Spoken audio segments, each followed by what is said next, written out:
7장 1절. 사무엘하 7장 1절. 여호와께서 사방의 모든 대적을 파하사 왕으로 궁에 평안히 거하게 하신 때에 왕이 선지자 나단에게 이르되 볼지어다 나는 백향목궁에 거하거늘 하나님의 교회는 휴장 가운데 있도다. 2절 가지고서 봉독했습니다. 지금 우리는 다윗 왕국의 번창에 관한 내용을 살피는 중입니다. 그 가운데서 지난번 다윗 왕국의 건설 내용을 살폈고요. 다윗이 이제 12지파의 왕으로 군림하게 된 다음 바로 다윗은 하나님의 언약궤를 찾아다가 다윗성으로 옮겨온 사실까지를 지난번 말씀해 드렸습니다. 오늘은 바로 다윗성으로 언약궤를 옮겨오고 나서 그리고 이제 하나님의 언약의 말씀을 하나님께로부터 다윗이 언약을 받는 장면을 7장에서부터 살펴보려고 합니다. 그러니까 다윗이 이제 12지파의 의젓한 이스라엘의 왕으로서 군림한 다음 바로 하나님의 언약궤를 찾아오는 것. 왕이 되자마자 그의 아주 중요한 관심사는 언약궤였습니다. 그건 그만큼 모든 범사에 다윗이 여호와를 인정했다는 확증도 되는 거죠. 사람이 그런 높은 자리에 앉게 되면 여러 가지 생각을 많이 하겠죠. 그동안 자기가 높은 자리에 앉기까지 자기에게 배려해준 은공을 생각하면서 자기에게 은공을 베풀어준 사람들의 얼굴을 떠오른다거나 그들을 어느 자리에 심어줄까, 또 자기 가까운 친척들을 어떻게 부귀영화를 누리게 해줄까, 이런 생각을 할 수도 있겠죠. 높은 자리를 가지게 되면. 그런데 다윗은 이스라엘의 왕이 되자마자 오직 자기를 왕위에 앉게 해주신 여호와 하나님을 잊을 수가 없었습니다. 그래서 다윗은 여호와의 언약궤를 바로 다윗성으로 옮겨다 놓자 하나님께서는 바로 다윗에게 언약을 해 주십니다. 이 대목이 또 매우 좀 악센트가 들어있는 부분입니다. 다윗이 여호와께로부터 언약받은 장면이. 그래서 그 가운데 7장 1절로 17절 말씀을 보면 이는 여호와께서 나라가 영원하고 견고할 것을 언약해 주는 내용이 바로 17절까지 나와요. 이제 바로 봉독해 드린 2절까지 내용을 다시 한번 보면 여호와께서 사방의 모든 대적을 파하사 하나님이 주변의 모든 대적들을 파해서 왕으로 궁에 평안히 거하게 하셨다. 이 사람이 다윗 왕이 평안하게 살게 된 것이 다윗 왕의 전술에 의한 것도 아니고 다윗 왕의 통치력에 의한 것도 아니고 다윗 왕의 꾀에 의한 것이 아니라 다윗이 그렇게 평안하게 왕궁에 거하게 된 것이 하나님께서 다 그렇게 주변의 모든 대적들을 전부 파해버리고 그리고 다윗으로 평안히 거하게 했다. 바로 하나님께서는 우리에게 평안도 주시고 환난도 주십니다. 우리에게 환난을 겪게도 하고 평안함을 누리게도 하시는 분이 하나님이시죠. 그러나 우리는 때때로 내 노력으로 내 능력으로 평안함을 얻고 살아보려고 발버둥 치는 경우들이 참 많습니다. 이것들이 모두가 다 하나님 여호와를 의지하지 아니하는 불신앙의 결과라는 것을 우리가 알 수가 있는 거죠. 결국 하나님이 다윗 왕도 평안케 하셔야 평안한 거로구나. 다윗 왕을 하나님께서 왕으로 세워놓으시고 그 주변 대적들을 다 물리친 것은 다윗 왕으로 하여금 평안히 거하게 하려고 하나님이 그렇게 하신 것이다. 그런 때에 다윗 왕이 그렇게 마음이 평안하니까 바로 다윗 왕은 그때에 왕이 선지자 나단에게 이르되 볼지어다 나는 백향목 궁에 거하거늘 하나님의 귀에는 휘장 가운데 있도다. 평안한데 생각하는 것이 하나님의 여호와예요. 근데 우리 인간은 정욕에 차 있는 우리 인간은 평안하면 어떻게 하면 이 평안할 때 어떻게 하면 더 내가 즐겁게 살아갈 수 있을까를 생각합니다. 그것이 보편적인 인간들의 사고의 방향이에요. 생각의 방향. 자, 사업이 꼬이고 여러 가지 가정에 우환이 있고 복잡한 일이 많이 생기고 할 때에는 언제 내가 어떻게 하면 즐겁게 살까 이런 생각 못 하잖아요. 그런데 아이들도 정말 편안하게 공부 잘하고 있고요. 사업도 꼬이던 사업이 잘 풀어져서 생각 이상의 소득이 오르고 온 가족들의 몸도 다 건강해서 평안하게 됩니다. 자, 그때 뭘 생각하겠는가? 보편적인 사람들은 그 평안한 때에 물어볼 것 없이 쾌락을 생각합니다. 어떻게 하면 나를 즐겁게 할까? 육체의 쾌락을 생각하게 된다 이 말이죠. 그래서 자기 육신을 즐겁게 하는 것이 무엇일까? 그걸 생각하는 것이 바로 솔로몬이었습니다. 아버지 다윗은 이렇게 평안하니까 자기가 너무 좋은 집에 살면서 평안히 거하니까 여호와의 언약궤는 지금 정말 장막에 거하고 있는데 백향목국에 나는 거하고 있다. 백향목으로 지은 왕궁에 나는 거하고 있지만 여호와의 궤는 휘장, 저 광야에서 모세가 만들었던 그 휘장 가운데 바로 그 언약궤가 머물고 있다. 바로 여호와 하나님을 생각했다는데 다윗다운 모습을 우리가 여기서 발견해 볼 수 있습니다.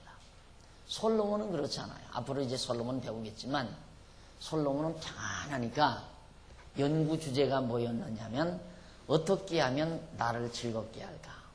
쾌락이 도대체 뭔가? 쾌락이란 도대체 뭔가? 그걸 알고 싶어서 쾌락을 마음껏 누려보고 싶어가지고 그쪽 방향으로 솔로몬이 살아가는 것을 볼 수가 있습니다. 그런데 다윗은 그 평안한 가운데서 바로 여호와 하나님의 언약궤를 생각한 거죠. 3절 나단이 왕께 고하되 여호와께서 왕과 함께 계시니 무릇 마음에 있는 말을 행하소서. 나단 선지자가 다윗에게 하는 말입니다. 뭘 그걸 걱정하고 계십니까? 이제 왕께서 주변 대적도 다 이렇게 정리를 했고 나라도 평안하고 왕도 이제 온 이스라엘을 다 다스릴 수 있는 당당한 군왕이 되었는데 말씀 한마디 하면 다 끝나는 거 아닙니까? 말씀만 하면 여호와의 전을 지어라 한마디만 영을 내리시면 이방 주변 나라에서도 나무를 가져올 자 나무 가져오고 돌을 가져올 자는 돌을 가져오고 황금을 가져올 자들은 황금을 가져오고 기술자들을 보낼 자들은 기술자들이 와서 하나님의 성전을 오죽이나 잘 지어놓겠습니까? 그 말이에요. 나단 선지자가 하는 말이. 그러니 왕께서 뭘 그렇게 걱정하고 계십니까? 마음에 있는 말을 행하십시오. 여호와의 언약궤가 장막에 있는 것이 그렇게 안쓰럽거들랑 여호와의 전을 지시했을 거 아닙니까? 라는 말이에요. 그때 그 밤에 여호와의 말씀이 나단에게 임하여 가라사대 가서 내 종 다윗에게 말하기를 나단 선지자에게 여호와의 사자가 임했어요. 와서 바로 나단 선지자에게 하는 말이 너는 가서 내 종 다윗에게 이렇게 말하라. 여호와의 말씀이 네가 나를 위하여 나의 거할 집을 건축하겠느냐? 내가 이스라엘 자손을 애굽에서 인도하여 내던 날부터 오늘날까지 집에 거하지 아니하고 장막과 회막에 거하며 행하였나니 무릇 이스라엘 자손으로 더불어 행하는 곳에서 내가 내 백성 이스라엘을 먹이라고 명한 이스라엘 어느 지파에게 내가 말하기를 너희가 어찌하여 나를 위하여 백향목집을 건축하지 아니하였느냐고 말하였느냐. 하나님의 사자가 나단 선지자에게 나타나서 다윗에게 가서 그렇게 말을 해라. 내가 언제 내 집 앉아준다고 야단한 일이 있느냐.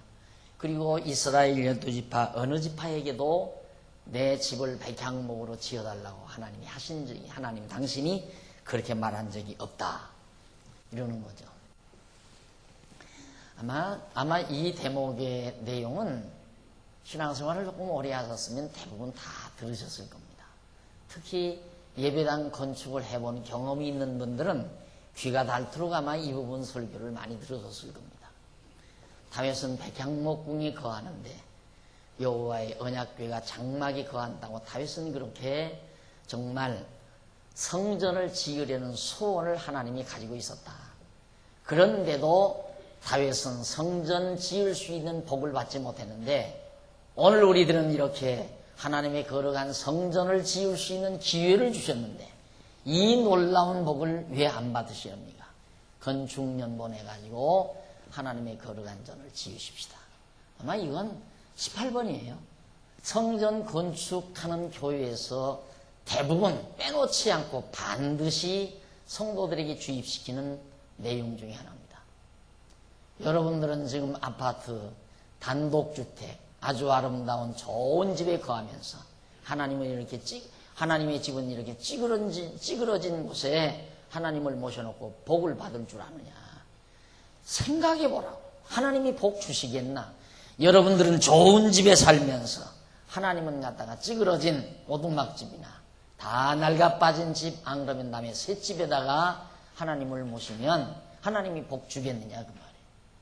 그러면서 이제 부흥사 불러다가 크게 호통을 치면 그 순간 마음이 뜨거워서 집도 팔아내고 농문서도 나오고 반문서도 나오고 집문서도 나오고 그렇게 해서 이제 막 몇 억씩 몇십억씩 그렇게 해가지고 예배당을 짓는 경향들이 많이 있습니다.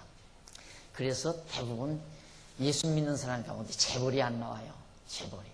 언제 돈 모아서 구멍가게에서 백화점으로 자라날 겨를이 없어요.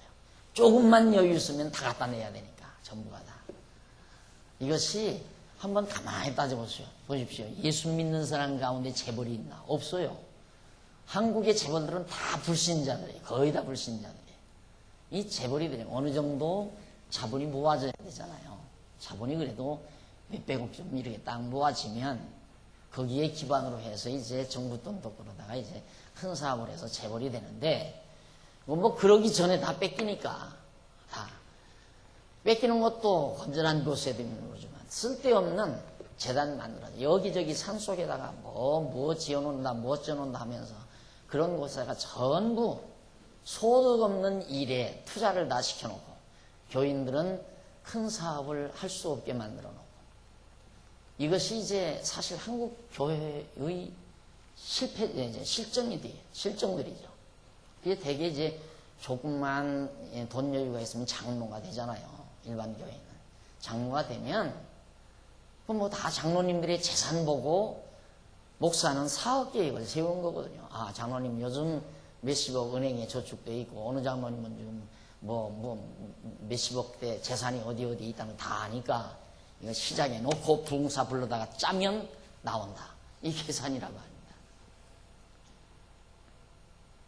다윗이 백향목궁에 거하면서 여호와의 언약궤가 바로 장막에 거한다고 한 이 말을 그렇게 요리를 해가지고 하나님을 갖다가 이렇게 부실한 장소에다 모셔놓고 우리가 복받을 수 있겠는가? 다윗도 지을 수 없는 성전을 오늘 하나님께서 우리에게 지을 수 있는 기회를 주신 것은 복받을 수 있는 유일한 기회를 하나님이 주신 것이다. 이런 식으로 몰아가는 거죠. 그런데 지금은 언약궤가 없잖아요. 언약궤가. 지금은 언약궤가 없어요. 만나단지도 없고 십계명판도 없고 아론의 쌍난 지팡이도 없고 근데 언약궤가 없는데 언약궤를 어디다 놔요? 그래서 자꾸 이게 무슨 언약궤인 것처럼 이거 이건 강대상이에요. 제단도 아니고 강대상. 강의하는 대나이 말이죠. 강의하는 밥상과 같은 상이다. 강대상. 그 이상도 이하도 아닌데 마치 이것이 거룩한 성전처럼 그렇게 유도해가지고 이 성전을 가장 아름답게 지을수록 하나님이 와 계신다. 이 말이에요. 얼마 전에 어느 지방에 가니까 어느 그 안수집사 피택을 받으신 분이 와가지고 공부를 하고 나서 이런 얘기를 하더라고요.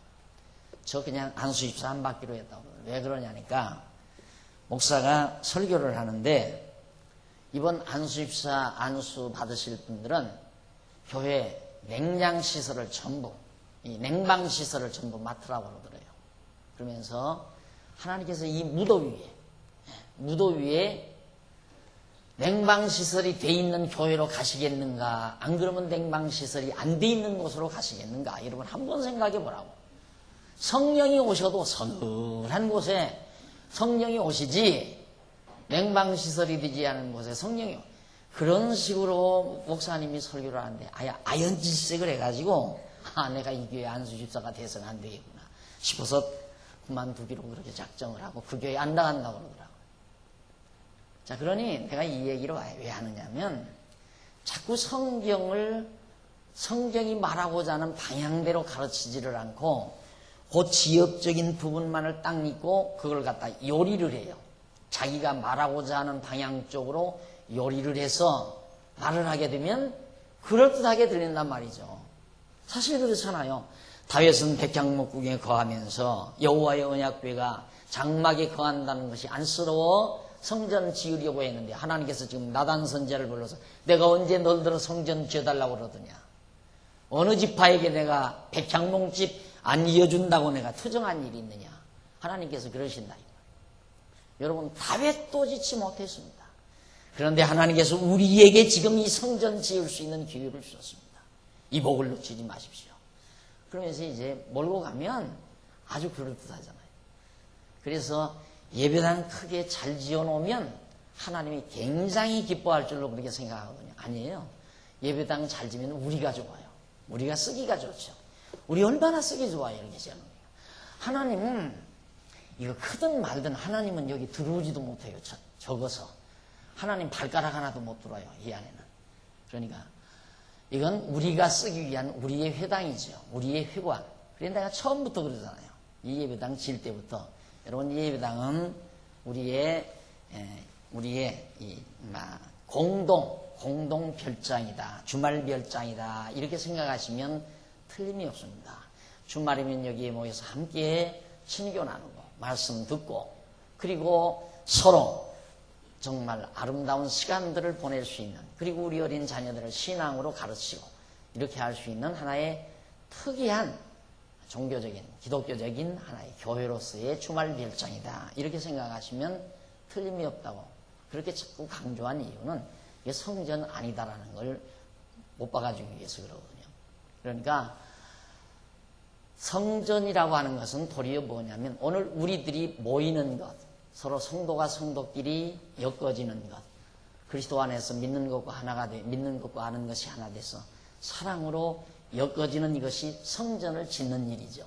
그러니까 정말 우리가 성전을 짓는다고 하는 것은 내가 늘 강조하지만 그리스도 안에서 우리가 교회에 와가지고 신앙 안에서 선배와 후배 동료 우리 선배 우로는 선배 아래로는 후배 그리고 옆으로는 동료들과의 우정 그리스도 안에서의 우정 선배에 대한 존경심 후배에 대한 애정 이런 것들로 딱 엮어지면 성전을 잘 짓는 사람이에요. 그러니까 내가 성전을 잘 짓나 못 짓나 자기가 판단해 보려면 내가 선배들을 존경하는 마음이 있나 장로님을 존경하고 권사님들을 존경하고 그리고 집사님들을 귀하게 생각하고 그리고 어린 성도들을 나보다 신앙이 어린 성도들을 애틋하게 사랑하는 마음이 있고 같은 신앙 안에서의 동료들을 친구처럼 다정하게 서로 우정을 가지고 신앙 안에서의 우정을 가지고 화목하며 산다면 성전을 백향목으로 짓는 이유가 아니에요. 황금으로 백향목으로 지어왔대자 그것은 모형적인 성전이에요.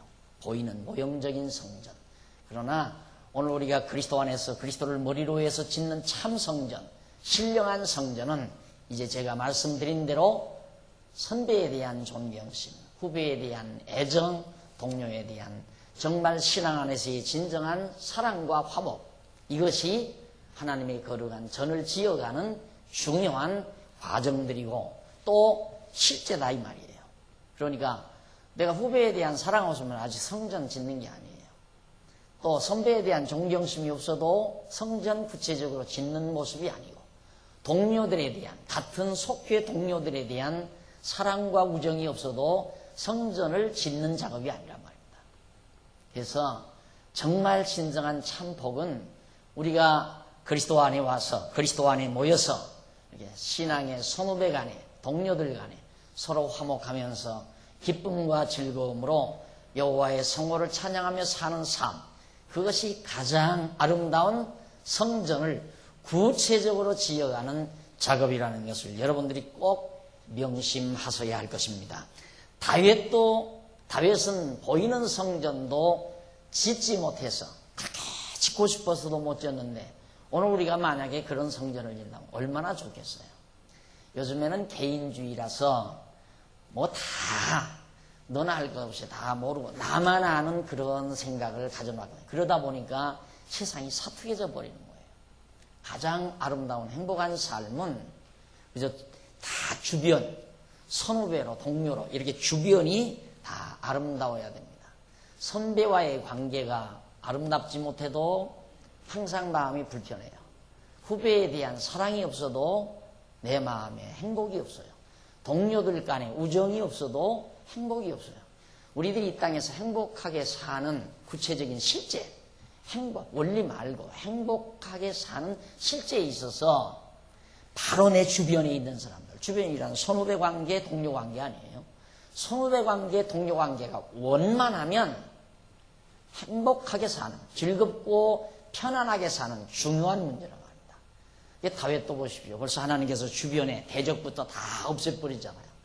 아무리 다윗이 백향집을 지어놔도 주변에서 대적들이 자꾸 쳐들어오면 안 돼요. 또 다윗이 우로 하나님을 존경하는, 공경하는 마음이 없으면 안 되잖아요.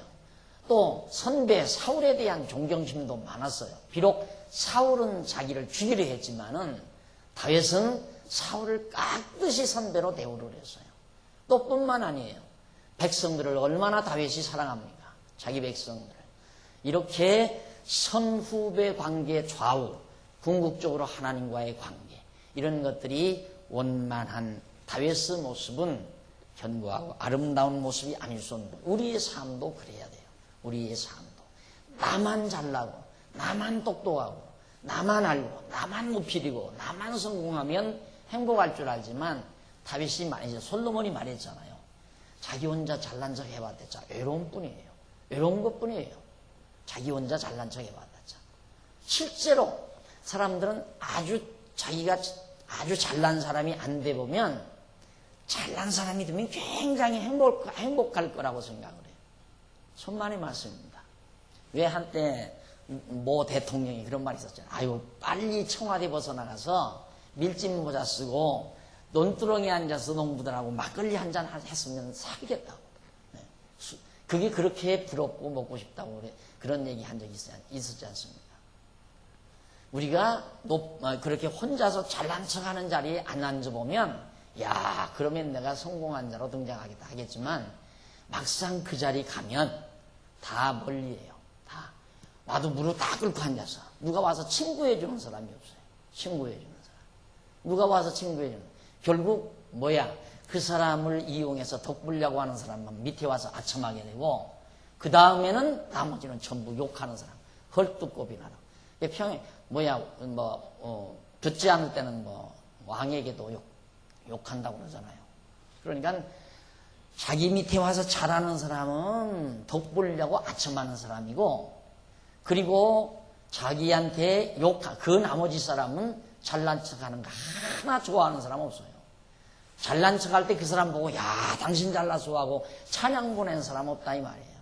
잘난 척하면 전 삐죽대지. 잘난 사람에게 가서 잘하는 것은 그건 아첨이고. 왜? 덕보기 위해서 하는 것이니까. 그 자리가 뭐가 그렇게 행복하겠느냐 이거죠. 인생은 자기 혼자 사는 거 아니에요. 자기 혼자 잘나고 자기 혼자 똑똑하고 자기 혼자 영화 누리면 행복할 줄 알지만 그게 아니라 이 말이에요. 인생은 서로 엮어져야 돼요. 다 내 주변에 내 선배도 있고 후배도 있고 내 동료도 있고 근본적으로는 하나님 계시잖아요. 그 관계가 다 원만해야 돼요. 모두가 원만해야 돼요. 하나님과의 관계, 궁극적으로 하나님과의 관계가 완벽해야 되고 그대로 이제 우리가 하나님 안에서 선후배 간에 동료 간에 아름답게 화목을 이룰 때 주님의 몸된 아름다운 신령한 성전으로 잘 지어가는 결과가 되어진다는 것을 다시 한번 우리가 생각하는 계기가 됐으면 하는 마음입니다. 그래서 다윗이 이처럼 하나님의 전을 지으려 했지만 하나님께서 허락지를 않고 나단에게 나 지어달라고 한 적 없다. 걱정하지 말라 이 말이에요. 그러면서 8절 그러므로 이제 내 종 다윗에게 이처럼 말하라. 만군의 여호와께서 이처럼 말씀하시기를 내가 너를 목장 곧 양을 따르는 데서 취하여 내 백성 이스라엘의 주권자를 삼고 네가 어디를 가든지 내가 너와 함께 있어 네 모든 대적을 네 앞에서 멸하리라. 멸하였은즉 네 앞에 네 모든 대적을 네 앞에서 멸하였은즉 세상에서 존귀한 자의 이름같이 내 이름을 존귀케 만들어 주리라 나오잖아요.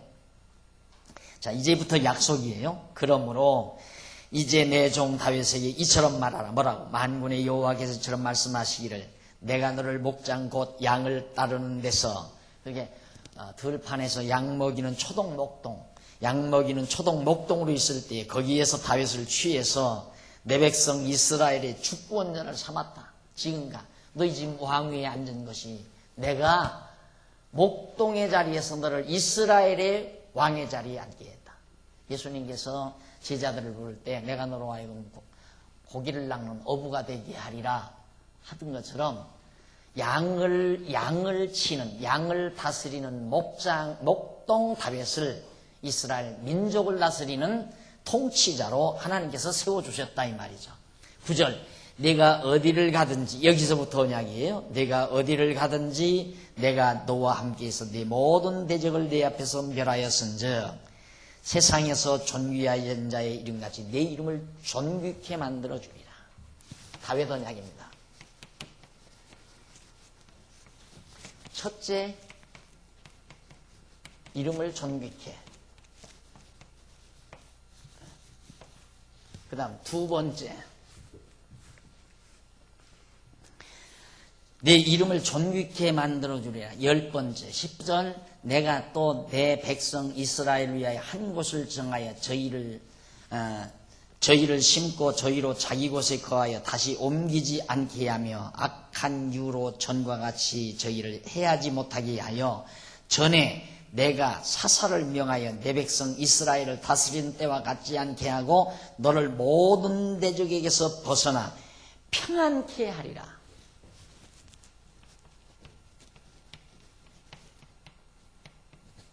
평안케. 외우기 쉽게. 존귀케. 평안케. 그 다음 세 번째. 내 이름을 존귀케 하고 모든 대적들을 다 쳐서 멸해서 너로 하여금 평안하게 하겠다 이 말이죠. 평안케 하리라. 그리고 12절. 가만히 있어. 평안케 하리라. 몇 절까지? 네. 11절. 12절. 평안케 하리라. 여호와가 또 내게 이르노니 여호와가 너를 위하여 집을 이루고 12절. 내 수완이 차서 내 조상들과 함께 잘 때에 내가 네 몸에서 날 자식을 내 뒤에 세워 그 나라를 견고케 하리라.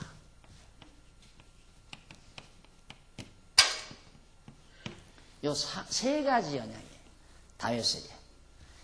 내 이름을 존귀케 하고 내 나라를 평안케 하고 내 왕가를 경고케 하겠다. 그러니까 다윗의 이름 존귀케 만들어주고 다윗이 다스리는 이스라엘 나라를 평안하게 해주고, 그리고 다윗 왕가 네 아들로 계속해서 왕위에 앉게 해서 네 왕가로 하여금 흔들리지 않고 경고케 해주겠다. 이게 하나님께서 다윗에게 하신 언약입니다. 물론 아브라함의 언약, 3대 언약 있죠. 아브라함의 언약 있지만 그 이후에 다윗에게 와서 구체적으로 다윗 왕국을 어떻게 이끌어갈 것인가에 대한 언약을 다윗에게 해서 이 언약대로 바로 다윗 왕가를 이끌어가는 하나님께서 쭉 하는 일이에요. 이거 배우셨죠? 이건 나오죠. 이게 여기서 다윗이 왕이 되는데, 다윗의 이름 존귀케 하죠. 다윗 왕. 그리고 다윗 없이 다스리는 나라를 평안하게 해요. 그리고는 다윗 왕가를 여전히 정말 견고하게, 여러 가지 어려움과 시련이 다가오지만 다윗 왕가는 하나님께서 버리지 않고 다윗의 자손이 계속 이어서 왕가를 세워가도록 하나님께서 역사를 섭리하셨습니다. 그러니 이때 하나님께서 다윗에게 나단 선지자를 통하여 언약을 세우시고 그 언약대로 역사를 하나님께서 이끌어 가셨다, 그 말입니다. 자, 그러면서 이제 13절, 저는 내 이름을 위하여, 그러니까 이제 경고케 해서 다윗의 아들이 하나 태어나는데 그 아들이 내 이름, 여호와의 이름을 위하여 집을 건축할 것이요. 그러니까 성전 지을 자 하나님이 정해놨어요. 다윗 너는 짓지 말아라. 성전 지을 자는 솔로몬, 다윗의 아들 솔로몬을 통해서 성전 지켜야겠다, 이 말이거든요. 그래서 집을 건축할 것이요, 나는 그 나라 위를 영원히 경고케 하리라.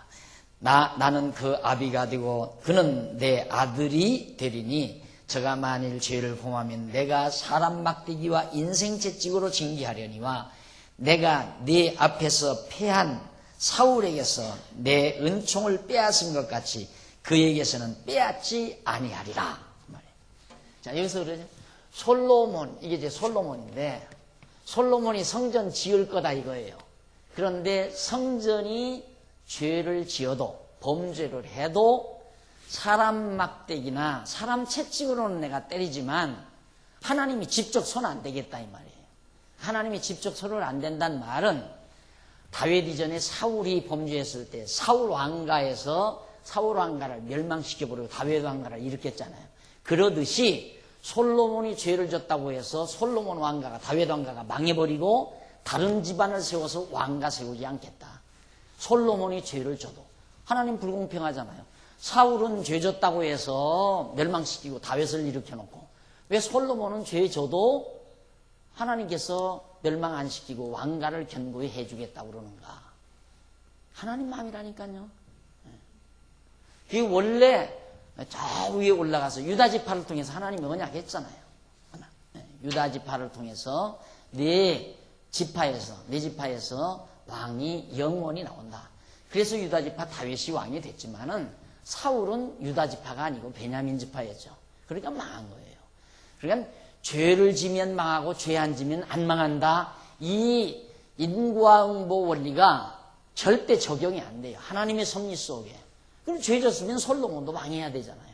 이 말을 여러분들이 잘못 듣고 혹시 박 목사는 죄 져도 괜찮다고 하더라, 이렇게 또 가서 퍼뜨리더라고요. 내가 죄 져도 괜찮다는 말은 안 했거든요. 하나님께서는 죄 져도 사울은 죄 졌다고 해서 사울은 망했지만 솔로몬은 죄 져도 안 망하게 한다고 하나님이 그러시잖아요. 그런 경우도 있다 그 말이에요. 그러니까 죄 지면 망하고 죄 안 지면 안 망한다, 흥한다, 이 말은 통용되는 말이 아니다 그 말이죠. 그건 바로 죄 지면 망하고 악을 행하면 망하고 선을 행하면 흥한다. 이건 인간들이 만들어낸 인본주의적인 윤리적 발상이지 하나님의 계시의 말씀이 아니에요. 하나님은 바로 죄진 사울을 망하기도 하고 죄진 솔로몬을 안 망하기도 하시는 하나님이란 말입니다. 왜? 하나님의 정하신 뜻대로 섭리해 가시니까. 그걸 지금 약속하잖아요. 왜? 경고케 한다고 그랬으니까 솔로몬이 죄 지을 건데 틀림없이. 어떤 죄? 아까 말씀드렸잖아요. 자, 여러분 아까 제가 오늘은 물도 안 떠는데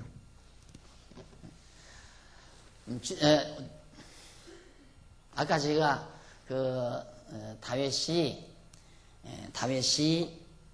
성전을 지으려고 할 때, 성전을 지으려고 할 때 하나님이 못 짓게 했다. 그런데 성전을 지으려고 할 때 다윗은 어떻게? 자기가 평안할 때 하나님을 생각했다.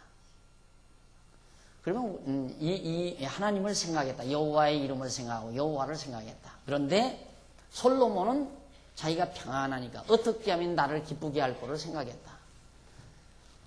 여러분들이 생각하면 다윗은 평안할 때 하나님을 생각했기 때문에 다윗이 복을 받아 살았다. 그러면 솔로몬은 평안할 때 어떻게 하면 나를 기쁘게 살까 하고 했을 때 그럼 망해야 되잖아요. 그렇잖아요. 솔로몬 망해야 되잖아요. 안 망해요. 상관없어요. 그러니까 다윗이 평안할 때 여호와를 생각했기 때문에 다윗이 뭐 평안하고 견고하고 이렇게 된 게 아니고, 또 솔로몬이 육체의 쾌락을 생각했기 때문에 망한 게 아니잖아요. 솔로몬도 평안해. 솔로몬 40년 동안 평안했어요. 그러니까 인간 행위여하에 딸린 게 아니거든요. 그러니까 여러분들이 접근을 이렇게 하면 돼. 이렇게 접근을 하면 안 돼요. 여러분 다윗처럼 평안할 때 하나님 여호와를 의지하고 여호와를 생각하며 살아야 복을 누리고 삽니다. 이건 엄청난 잘못된 생각이에요. 그런 논리라면 솔로몬처럼 평안할 때 육체의 쾌락을 생각하면 망합니다. 사업도 망하고 집도 망하고 점포도 다 불타버립니다. 그렇게 말이 돼야 되잖아요. 그런데 솔로몬 그렇게 살았는데도 안 그래요.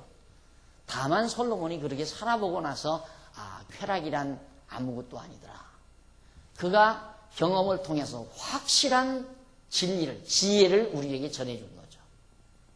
그래서 이제 이 차이는 있어요. 솔로몬이 참 헛되다 그러거든요. 헛되도다. 자기가 다 살아보고. 그런데 우리가 이제 이 세상을 살아가면서 헛된 일을 하면서 살면서도 여호와 하나님을 경외하고 살 수 있고, 다윗처럼 야무진 일을 하며 살면서도 하나님 여호와를 경외하며 살 수 있는 거예요. 그런데 문제는 뭐냐면 시간을 얼마나 아름답게 보냈느냐의 중요성은 있는 거죠. 솔로몬이 다 해보고 나니까 쓸데없이 했다. 이거 다 쓸데없는 일 하고 살았다. 어느 중도 죽으면서 그냥 공연이 왔다 갔다고 그 얘기 했다는 거예요. 시커 살아보고 나니까 아무것도 아니라 그가 공연히 세상에 태어나서 공연히 고생만 하다가 간다. 그 얘기거든요. 참 나는 그분은 성으로 모시고 싶어요. 인정을 해주고 싶어요. 진짜 성이에요. 진짜 도인이고. 그 정도 깨닫는 것도 보통 사람은 못 깨닫거든요. 보통 사람은 살고 나서도 죽도록 60년, 70년 살고 나서도 별거나 되는 줄 알고 안 죽으려고. 그래도 뭔가 더 살면 뭐가 있을 줄 알고 막 이를 갈잖아요. 안 죽기 싫어가지고. 그 도인이 아니라서 그래요. 그런데 그 성은, 이름은 난 모르겠는데, 그 노승은 그래도 도인은 도인이에요. 야, 인생 살고 보니까 아무것도 아니다. 공연히 왔다가 공연히 내가 간다. 대단한 거 깨닫고 간 거거든요. 그분. 그래서 내가 사실은 좀 존경심이 있어요, 그분은. 그런데 솔로몬은 그걸 깨닫고는 공연한 일 많이 했다. 그걸로 멎었으면 그냥 그 노승이나 중이나 별 차이 없어요. 그런데 솔로몬은 그 이상을 깨달았어요. 다 헛된 일 해보고 나서 인간이 여호와를 경외하며 사는 것이 인간의 제일 되는 본분이로구나. 이걸 솔로몬이 뼈저리게 깨달았어요. 그리고 나서 자기 아들에게 여호와를 경외하는 지혜를 얻으라고 막 전도서에 그 잠언서에서 얼마나 자기 아들에게 그렇게 아들아 여호와를 경외하라. 그걸 뭐 수도 없이 강조하면서 그렇게 가르쳐 주잖아요. 깨닫고 나서 그런 거거든요. 그러니까 여러분도 평안할 때 여호와 하나님 생각하는 사람도 있을 거고, 평안하면 어떻게 하면 우리 더 즐겁게 살까 하고 생각하는 사람도 있을 거고, 다양한 거죠. 그렇다고 해서 평안할 때 여호와 하나님 생각하면 천국 가고, 평안할 때 자기 쾌락, 육체의 쾌락 생각하면 지옥 가고, 그건 절대 아니에요. 하나님께서 우리 마음을 인도하는 대로 솔로몬에게는 그렇게 지혜를 깨닫게 하려고 헛된 세상 사는 헛된 일 잔뜩 해보게 만든 거예요. 다윗은 그 헛된 것 하지 않게 하려고 다윗으로 하여금 여호와 하나님을 생각하게 하고 여호와 하나님 경외하는 것으로 일관되게한 평생을 살게 하는 거고. 그러니까 우리가 사는 방법에 따라서 지옥 가고 천국 가고 하는 건 아니라 이 말이죠.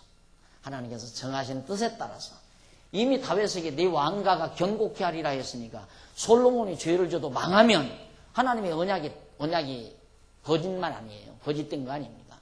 견고케 하리라고 약속했으니까 다윗의 아들 솔로몬이 좀 범죄한다 할지라도 하나님께서 솔로몬을 멸망시키지 않는다 그 말이에요. 왕가를 바꾸지 않는다 이 말이에요. 그러니까 솔로몬의 아들 르호보암이 바로 솔로몬의 뒤를 이어서 왕이 되잖아요. 바로. 나라가 이렇게 갈라져서 우쪽으로 가지 일부 나가지만은 왕가는 안 바뀐다 이 말이에요. 이것이 하나님께서 다윗에게 언약하신 내용대로 되어진 역사 섭리들이라는 것을 우리가 정리하며 배워나가게 됩니다. 그래서 만일 죄를 범하면 여기서도 이 만일이란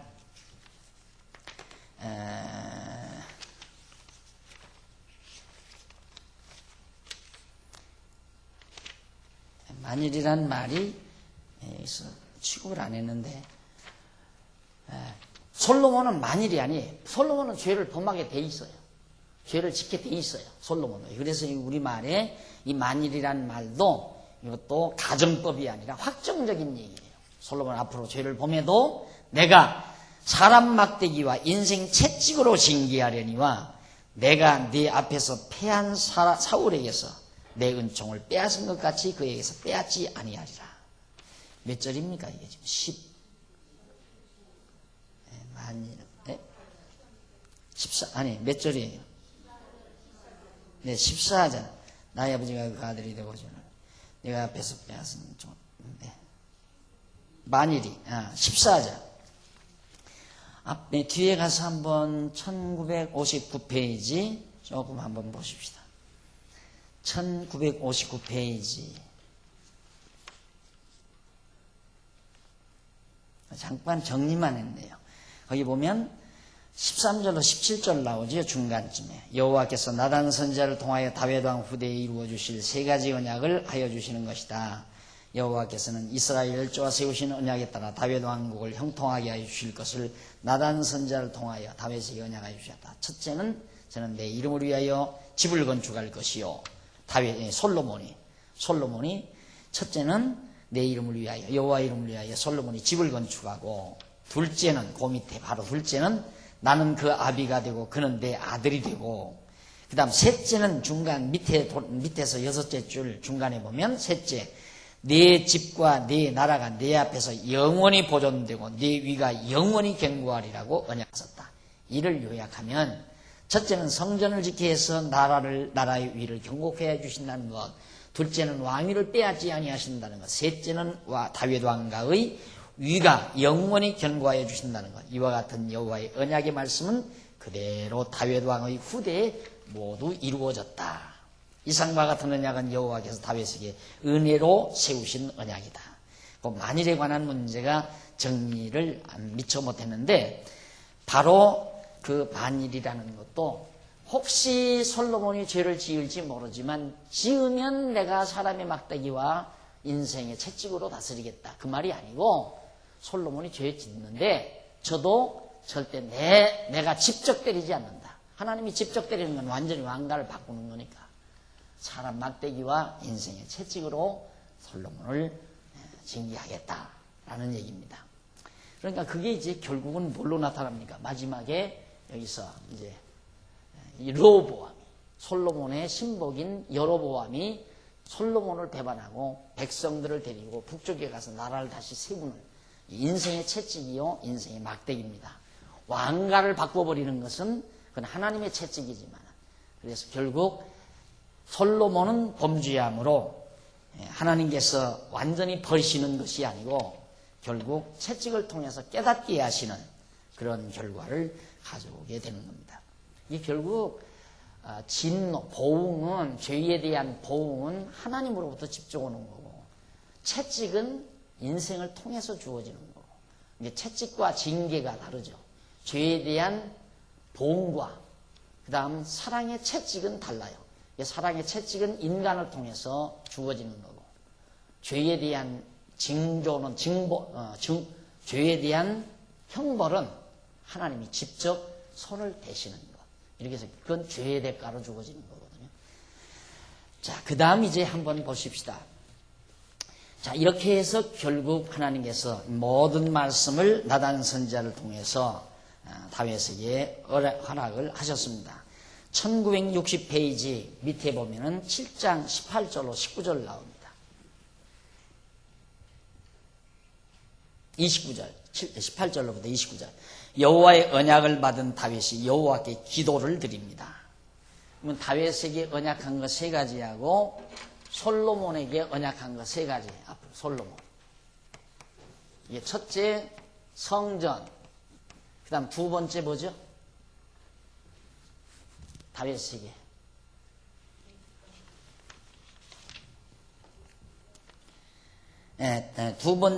둘째는 왕위를 빼앗지 않는 거. 왕위 계속. 그 다음 세 번째가 견고.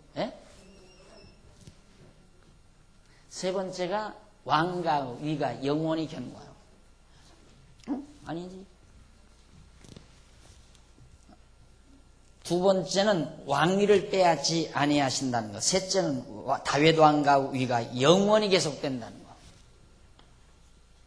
이건 계속이 아니고 이것은 뺏지 않는다는 것. 뺏지 않아. 솔로몬에게서 왕위를 빼앗지 않는다는 말입니다. 왕위 영원히. 그러니까 솔로몬의 왕위를 여기서 뺏지 않는다는 얘기고, 세 번째는 이 왕위가 계속된다는 얘기고. 그러니까 다윗과 맺은 언약의 연속성을 볼 수가 있죠. 그래서 다윗 왕과 맺은 하나님의 언약과 솔로몬에게 베푸실 하나님의 언약은 일치가 되잖아요. 논리적으로 일치된 맥을 발견해 볼 수 있습니다. 이 부분이 앞으로 이제 다윗 왕과 지금 우리가 사무엘 하를 공부해 가는데 열왕기상하, 역대기상하를 보완해가는 핵심이에요. 이 부분이. 그래서 이건 여러분들이 꼭 다윗과의 언약, 솔로몬과의 언약을 이제 솔로몬 시대에 이제 열왕기상 이 부분에서 이제 우리가 다 완성이 되는 거지만, 다윗과의 언약은 그 이후에까지라도 계속해서 다윗과의 언약의 기초에서 하나님께서 역사를 섭리해 가십니다. 그래서 다윗 왕과의 언약, 다윗 왕과의 하나님의 언약이 매우 성경을 보는데 매우 중요한 하나의 핵심이 된다 하는 것을 기억해 두시면 좋겠습니다. 자, 그러면 이제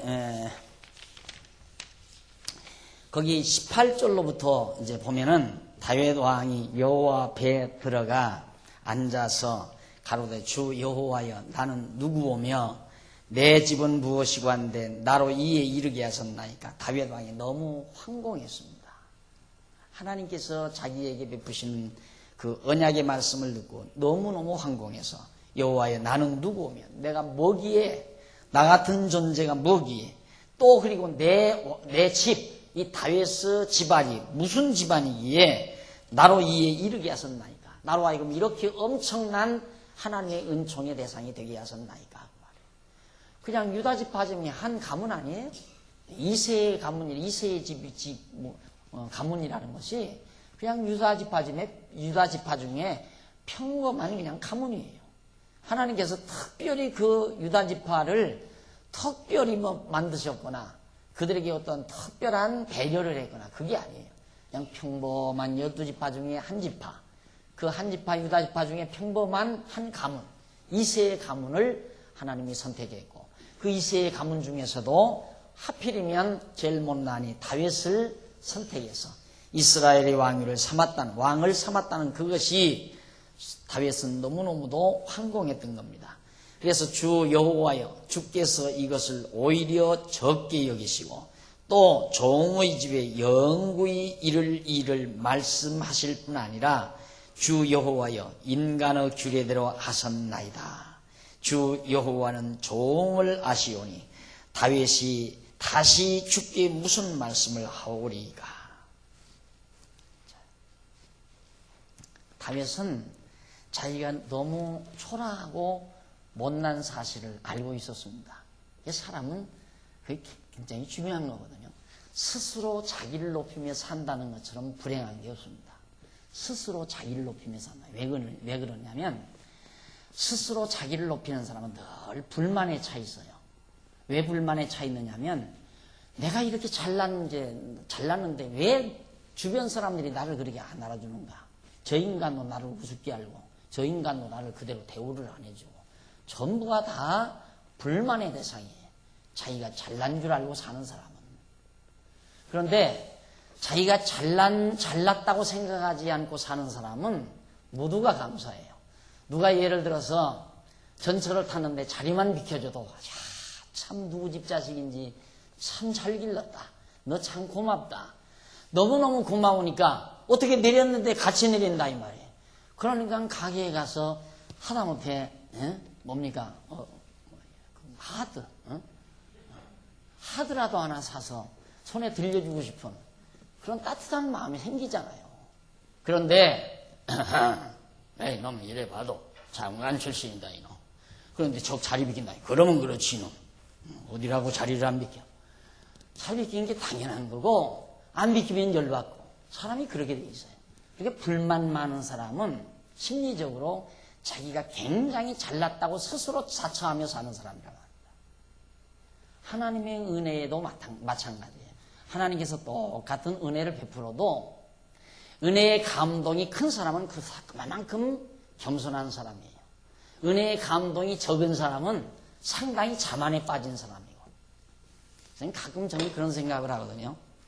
농촌운동할 때 그 어려운 시절, 농촌 60년대 초반에 거기서 한 4km 되는 곳에 밤에 가서 강의를 하고 이쪽에 와서 또 강의를 해야 하는데 두 번 저쪽에 가서 첫째 시간 들어가고 이쪽에 와서 셋째 시간을 들어가야 되니까 중간 1시간 동안에 4km를 해결을 해야 돼요. 그러니 걸으려면 막 진땀이 나도록 걸어야 되는 거예요. 거기서 수업 마치고 40분이나 뭐 밤에 야학이니까 1시간 60분을 못하고 한 40분 시간 40분 동안에 4km를 걸으려면 상당히 빨리 걸어야 되잖아요. 그런데 다 썩음썩음한 다 고물 자전차 하나를 내가 구입했잖아요. 자전차 하나를 싼 값에 자전차포에 가니까 다 고물을 싸게 팔더라고요. 그거 하나 사다 놓고 얼마나 밤새 그 흥분했는지 몰라요. 그걸 하나 사다 놓고. 그런데 지난번 우리 교회에서 소나타 차 사줬는데도 그때만큼 감동스럽지 않더라니까. 그래서 내가 굉장히 교만에 빠졌구나. 내가 굉장히 자만에 빠졌구나. 그런 생각을 그때도 했지만 가끔 저는 그걸 표준으로 삼아요. 내가 어떤 일을 겪었을 때 내 감동이 어느 정도인가. 그 감동의 농도만큼 내가 그만큼 내 위치를 파악하고 있다는 얘기예요. 내 감동이 100%면 나를 100% 파악하고 있다는 거고 내 감동이 60%면 내가 60%밖에는 내 자신을 파악하지 못했다는 거. 사람이란 감동할 줄 알아야 되잖아요. 작은 일에도 감동할 줄 알아야 되고 감동의 눈시울이 뜨거워질 줄 알아야 사람이 깨끗한 사람 아닙니까? 그런데 오만하고 자만에 빠진 사람, 자기 참 잘난 사람이야. 이 잘난 사람은 다 불만의 대상이야. 남들 하는 일도 하나 눈에 안 들어. 저건 저래서 아니고 저건 저래서 마음에 안 들고. 그리고 모든 사람이 다 자기를 위해서 살아야 하고 자기를 위해서 일해야 이 식성이 풀리고. 그것이 오만방자한 생각 때문에 그런다. 이 말이에요. 다윗이 그런 마음이라면 하나님 앞에 이런 감동이 있겠습니까? 내가 뭐기에, 내 집안이 뭐기에 나를 이렇게 왕위에 앉혀서 이 엄청난 언약, 이런 엄청난 언약을 내가 해 주십니까? 이 말이에요. 그래서 다윗이 하나님 앞에 이렇게 정말 담례를 하면서 19절 주 여호와여 주께서 이것을 오히려 적게 여기시고 또 종의 집에 영구히 이루어질 일을 말씀하실 뿐만 아니라 주 여호와여 인간의 규례대로 하셨나이다. 인간의 규례대로 하셨나이다. 거기 이제 인간의 규례대로 하셨다는 말은 1961페이지 밑에서부터 8째 줄 중간쯤 보세요. 61페이지 밑에서 8째 줄 중간. 그리고 둘째로 주 여호와여 주께서 이것을 오히려 적게 여기시고 또 종의 집에 영구히 일을 말씀하실 뿐만 아니라 주 여호와여 인간의 규례를 하셨나이다라고 감사를 드렸다. 이는 여호와께서 다윗을 왕으로 세우신 것으로 만족지 아니하시고 장차 이루어질 일까지 언약하여 주시기를 사람이 하듯이 쉽게 말씀하신 것을 감사하는 말이다. 예. 사람이 하는 것처럼 어떻게 인간의 규례대로 했단 말은 인간들이 하듯이 어떻게 그렇게 하나님이 이렇게 쉽게 나에게 다 말씀하셨습니다. 사람이 앞으로 되어질 일도 내가 이렇게 앞으로 해주마. 인간이 그러잖아. 아들에게 자기 자녀들에게 내가 이렇게 너 해줬다. 그러니 앞으로도 이렇게 해주겠다. 그러듯이 하나님이 어떻게 나에게 이 엄청난 일을 그렇게 해주셨습니까? 너무너무 다윗은 감동스러웠던 겁니다. 그러면서 다윗이 그렇게 말을 합니다. 21절 주의 말씀을 인하여 주의 뜻대로 이 모든 큰 일을 행하사 주의 종에게 알게 하셨나이다. 여호와 하나님이여 이름으로 주는 광대하시니 이는 우리 귀로 들은 대로는 주와 같은 이가 없고 주 위에는 참신이 없음이니이다. 땅의 어느 한 나라가 주의 백성 이스라엘과 같으리이까. 하나님이 가서 구속하사 자기 백성을 삼아 주의 명성을 내시며 저희를 위하여 큰 일을 주의 땅을 위하여 두려운 일을 애굽과 열국과 그 신들에게 구속하신 백성 앞에서 행하여 싸우며 주께서 주의 백성 이스라엘 세우사 영원히 주의 백성을 삼으소 싸우니 여호와여 주께서 저희 하나님이 되셨나이다. 다윗은 간단하게 애굽에서부터 이스라엘 지금 자기가 왕위에 오르기까지의 내용을 간단히 몇 마디로 축소 요약해서 하나님 앞에 감사를 드리는 겁니다. 그런 하나님이 어디 있습니까?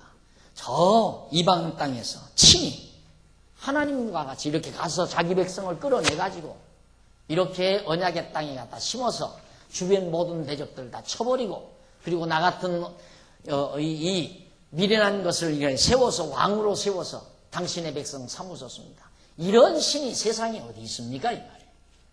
이런 하나님이 어디가 있습니까? 하면서 하나님 앞에 찬양하며 감사를 드리는 겁니다. 그러면서 25절 여호와 하나님이여 이제 주의 종과 주의 집에 대하여 말씀하신 것을 영원히 확실케 하옵시며 말씀하신 대로 행하사 사람으로 영원히 주의 이름을 높여 이르기를 만군의 여호와는 이스라엘의 하나님이라 하게 하옵시며 주의 종 다윗의 집으로 주 앞에 견고케 하옵소서. 다윗이 그대로 이렇게 하나님께서 언약한 대로 그대로 이제 해 주십시오라고 기도를 합니다. 바로 이게 기도예요. 예. 하나님이 다윗에게 언약하니까 하나님이 말씀으로 언약하셨으니 그 언약하신 말씀대로 이렇게 해주시고 이렇게 해주시고 이렇게 해주십시오. 그래서 참 기도, 진정한 기도는 언약을 기초로 해야 된다. 하나님의 언약을 기초로 하지 아니한 것은 이루어지지도 않을 뿐만 아니라 그것은 염불에 불과한 것이다. 자기 욕심을 구하는 염불에 불과한 것이다. 다윗 당장 구하잖아요. 하나님께서 저렇게 언약하니까 하나님께 다윗이 여호와 하나님이여 이제 주의 종과 주의 집에 대하여 말씀하신 것을 영원히 확실케 하십시오. 저렇게 언약하셔서 사모니 저대로 그대로 이루어 주십시오. 말씀대로 행하셔서 사람으로 영원히 주의 이름을 높여 이르기를 만군의 여호와는 이스라엘의 하나님이라 하게 하옵시며 그래서 하나님이 이 나라를 지키시고 주의 종 다윗의 집으로 주 앞에 견고케 하옵소서. 이 견고케 해달라. 뇌로 다 이루어 달라. 그러면서 다윗이 기도를 드린 겁니다. 27절 만군의 여호와 이스라엘의 하나님이여 주의 종에게 알게 하여 이르시기를 내가 너를 위하여 집을 세우리라 하신 거로 주의 종이 이 기도를 구할 마음이 생겼나이다. 이런 기도를 드릴 마음이 왜 생겼나? 하나님이 저렇게 말씀 언약하셨기 때문에 이걸 구할 마음이 생겼습니다. 이게 기도의 원리예요. 그러니까 성경에 보면 너희 속에 소원을 두고 기도하게 하신다고 그랬잖아요. 너희 속에 소원을 두고 간구케 해서 이루어 주신다. 이게 하나님께서는 기도도 하게 해서 이루어 주신다 그 말이에요. 어떻게 기도를 하게 하는가? 하나님의 언약의 말씀을 우리들이 점점 읽고 깨닫게 되면 아, 하나님이 이렇게 해주신다고 했구나. 그러니까 이 속에서 하나님 앞에 구할 마음이 생겨요. 우리가 자꾸 이제 중국에 대한 또 저 아시아권에 대한 복음 전도, 이 진리에 대한 확산, 항상 이거 우리 소원하죠. 왜 소원합니까? 하나님께서 약속하셨습니까? 자, 예루살렘과 유다와 땅끝까지로 내 증인이 되게 하리라고 하는 예수님께서 약속하신 언약의 말씀이 있기 때문에 우리 안에 그 소원이 생기는 거예요. 그렇게 하고자 하는 소원이. 그래서 그 소원대로 구하게 되고 그 소원대로 점점 이루어져 가잖아요. 자꾸 이루어져 가잖아요. 그러니까 기도는 하나님이 언약하셔서 그 언약의 말씀대로 구할 마음을 우리 성도들에게 주시고 그 구하는 것을 하나님이 다 이루어 주신다. 그래서 기도도 하나님이 하게 하시고 이루어 주신다. 이것이 기도의 근본적인 원리임을 우리가 알 수 있습니다. 바로 다윗의 기도도 마찬가지죠. 하나님께서 만군의 여호와 이스라엘 하나님께서 주의 종에게 알게 하시어 이르시기를 내가 너를 위하여 집을 세우리라 하시는 거로 주의 종이 이 기도로 구할 마음이 생겼나이다. 28절 주 여호와여 오직 주는 하나님이시며 말씀이 참되시니이다. 주께서 이 좋은 것으로 종에게 허락하셨사오니 이제 청컨대 종의 집에 복을 주사 주 앞에 영원히 있게 하옵소서. 이제 청컨대 종의 집에 복을 주사 주의 앞에 영원히 있게 하옵소서. 주 여호와께서 말씀하셨사오니 주의 은혜로 종의 집이 영원히 복을 받게 하옵소서. 이렇게 하나님께서 다 언약하셔서 영원히 복받게 하시옵소서 이 말이에요.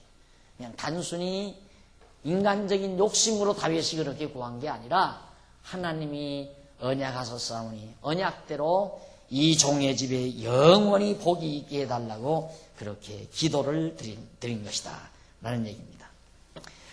자, 이렇게 해서 이제 다윗이 하나님 앞에 기도를 드리고 나서 1963페이지 거기 보면 동그라미 안에 4번 나오죠. 중간에 동그라미 안에 4번 나오는데 거기는 이방을 쳐서 멸하는 내용입니다.